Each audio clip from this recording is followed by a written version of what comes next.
La cumbre de líderes del G7, las 7 democracias más ricas del mundo, dirigirá su atención a Latinoamérica.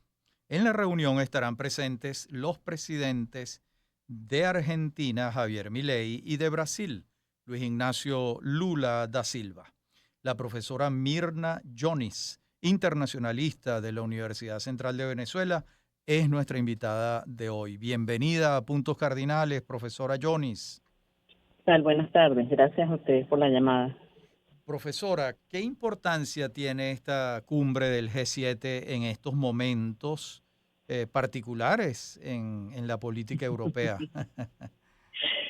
Sí, estas reuniones, hay que señalar que estas reuniones son periódicas, son programadas, tienen una agenda temática de seguimiento, etcétera. Es decir, hay como una tradición, aunque no son un organismo internacional propiamente dicho. El G7 tiene desde los años 70 del siglo pasado con una tradición de reuniones de mandatarios, así como de algunos otros de los líderes de esos países, vale decir, los cancilleres e incluso uno de los puntos más álgidos cuando se reúnen los ministros de finanzas o de economía de estos países, ¿no? Es bueno recordar que los 7 son Alemania, Canadá, Estados Unidos, Francia, Italia, Japón y el Reino Unido.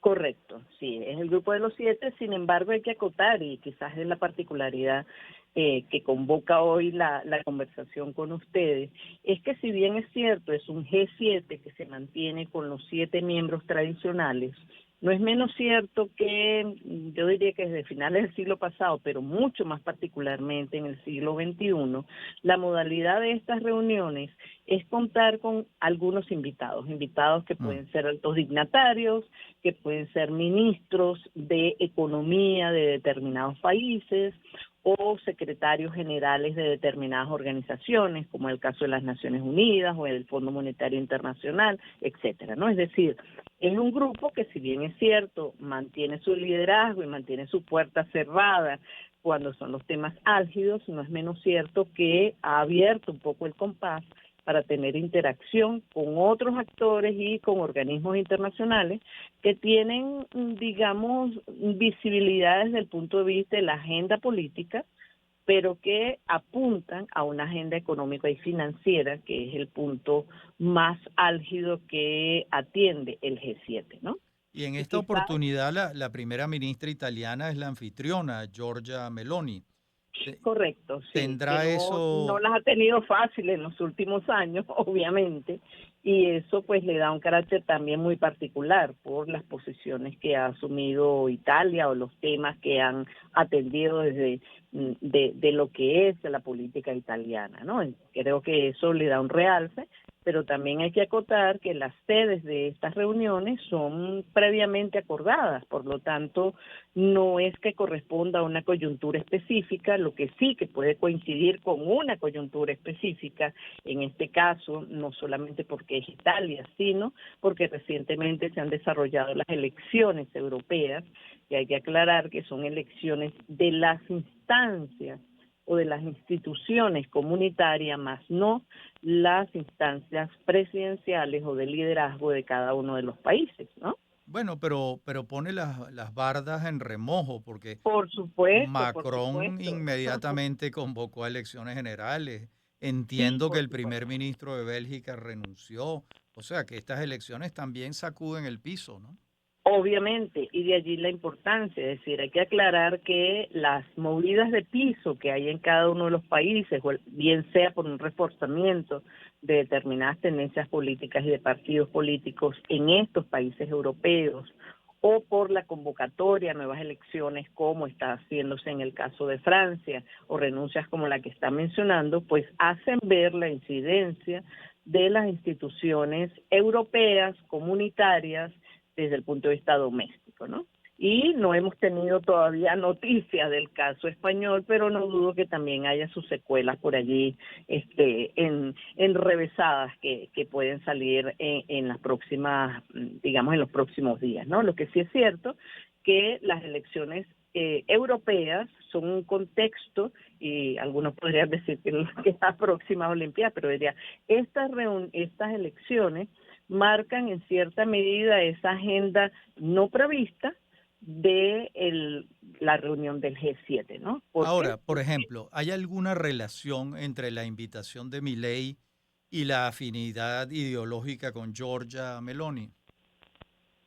Mira, no necesariamente. Pueden haberse hecho algunas negociaciones preliminares.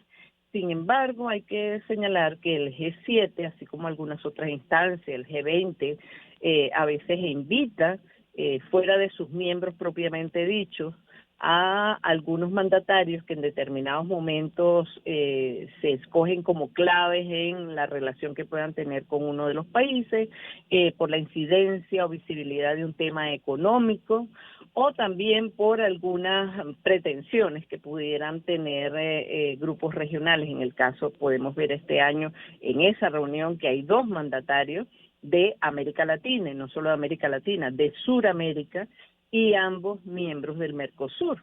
Entonces, eso también hace que se conjuguen varias razones, porque sin duda que las posiciones políticas de Lula en el caso de Brasil o de Milei en el caso de Argentina no son coincidentes. Y eso, en cierta medida, le da una particularidad a cuál es el centro de, digamos, cuál es el punto de interés que pueda tener el G7 sobre el caso de América Latina, ¿no? El caso de Milei, por los vínculos, se lo ha señalado, puede ser italiano, pero en particular por lo que eso representa para futuras negociaciones de lo que es América Latina con el contexto europeo, con las instancias europeas, y sobre todo con las posibilidades que podría tener de participación en algunas instancias de decisión de Fondo Monetario Internacional y de algunos mecanismos financieros internacionales. Ahora, ¿podemos interpretar, profesora, esta ola de centroderecha en Europa como una Ujú. reacción a los problemas migratorios que se vienen presentando en ese continente?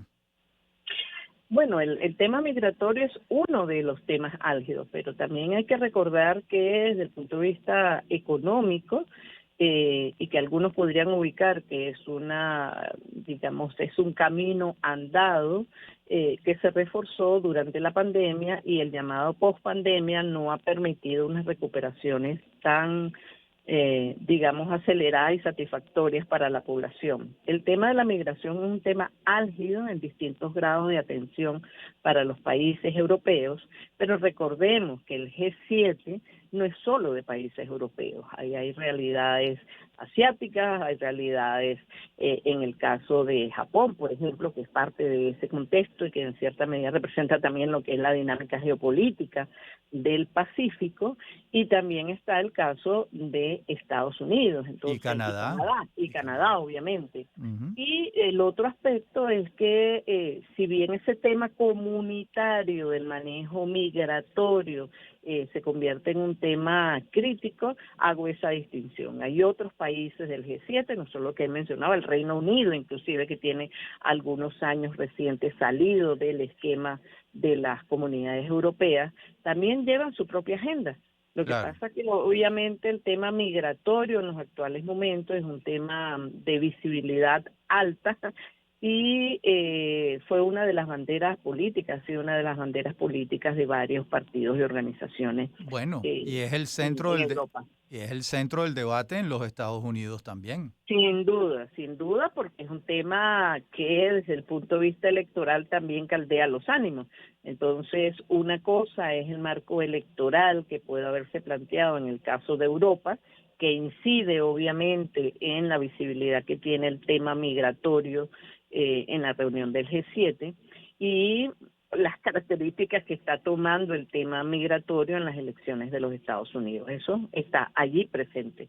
Lo que sí es importante señalar es que no es el único, porque entonces se tiende solo a culpar el tema migratorio cuando hay otras variables. Pero sin duda coincido con usted en que el tema de la migración acelerada, creciente y compleja, pues es un punto álgido en todas las agendas de estos países. Y pareciera, aunque no es el único factor, que es una de las causas de esta ola de la centroderecha en Europa, ¿no? Sí, sin embargo, cuando uno observa los procesos políticos también hay como esos ciclos en el cual hay unas tendencias durante unos ciertos años en los que los partidos socialistas o los partidos de centro izquierda toman un vuelo, porque hay una parte electoral también que no es una militancia acérrima por un partido político, sino por respuesta a lo que son el impacto de las políticas económicas o la incidencia en las políticas sociales y sanitarias en cierta medida, que también tienen un fuerte peso. Pero sí, ciertamente parecerá una ola más del centro derecha que de la centro izquierda, como estuvo marcado en las décadas anteriores. Muchísimas gracias, profesora Mirna Jonis, internacionalista, profesora de la Universidad Central de Venezuela, miembro del Consejo Venezolano de Relaciones Internacionales. Muchas gracias. Hasta pronto, gracias a ustedes. Hasta pronto. Nosotros vamos a música y va a cantar Peter Frampton, Show Me the Way.